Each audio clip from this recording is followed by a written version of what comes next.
सध्या सिंधुदुर्गमधल्या राजकारणामध्ये राणे कुटुंबाचा चांगलाच दबदबा आहे। नारायण राणे खासदार तर त्यांचे दोन्ही लेक हे आमदार आहेत। पण कुडाळ मालवणचे आमदार निलेश राणे हे शिंदेंच्या शिवसेनेमध्ये आहेत, तर नारायण राणे आणि नितेश राणे हे सध्या भाजपमध्ये आहेत। स्थानिक स्वराज्य संस्थांच्या निवडणुकांमध्ये दोन्ही पक्ष वेगवेगळे लढणार आहेत। त्यामुळे सिंधुदुर्गामध्ये राणे विरुद्ध राणे असा संघर्ष रंगेल का, बघूयात याविषयीचा हा रिपोर्ट। कोकणात रंगणार राणे विरुद्ध राणे संघर्ष। आगामी निवडणुकीत सख्खे भाऊ येणार आमने सामने। निलेश राणे विरुद्ध नितेश राणे। स्थानिक स्वराज्य संस्था निवडणुकांचे तळ कोकणात पडघम वाजू लागले, पण आगामी निवडणुकांमध्ये मित्रपक्ष असलेले भाजपा आणि शिंदेची शिवसेना स्वबळाच्या नाऱ्यावर ठाम दिसतात। भाजपा आणि शिंदे सेनेची युती होत नसल्याने तळ कोकणात निलेश राणे विरुद्ध नितेश राणे असा राणे बंधूंमधला सामना जवळपास फिक्स मानला जातोय। आपल्याच पक्षाची सत्ता येणार असा दावा दोन्ही राणे बंधू करत असल्याने आगामी काळात राणेंच्या कुटुंबात राजकीय संघर्ष रंगलेला पाहायला मिळेल। जिल्हा परिषद 100% शिवसेना काढणार म्हणजे काढणार, एवढा आज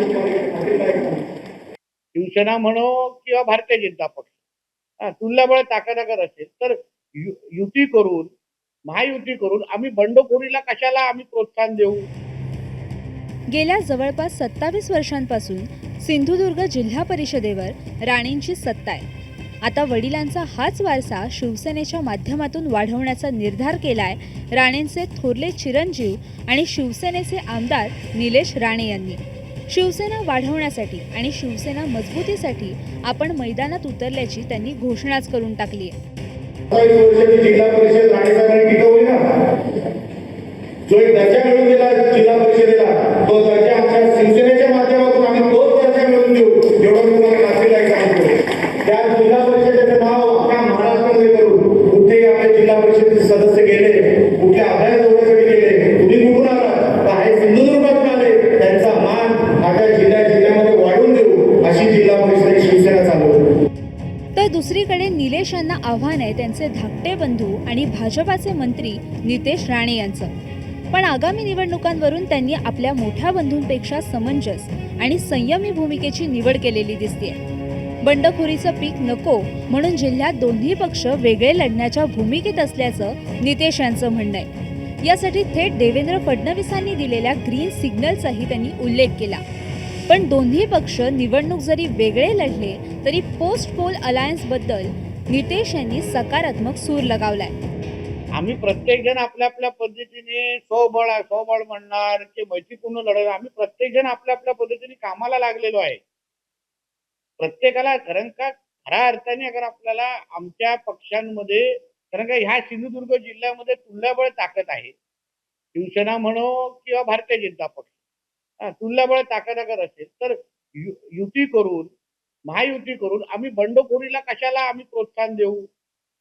आजच्या तारखेला उदाहरण कणकवली नगरपंचायत तुम्ही बघा, उभाटाकडे उमेदवार आहेत का?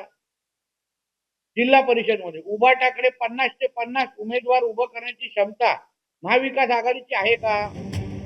सिंधुदुर्ग जिल्ह्यात भाजप आणि शिवसेना दोन्ही पक्ष तुल्यबळ आहेत आणि सध्या सिंधुदुर्गाचं राजकीय वजन राणेंच्या कुटुंबाच्या पारड्यात आहे।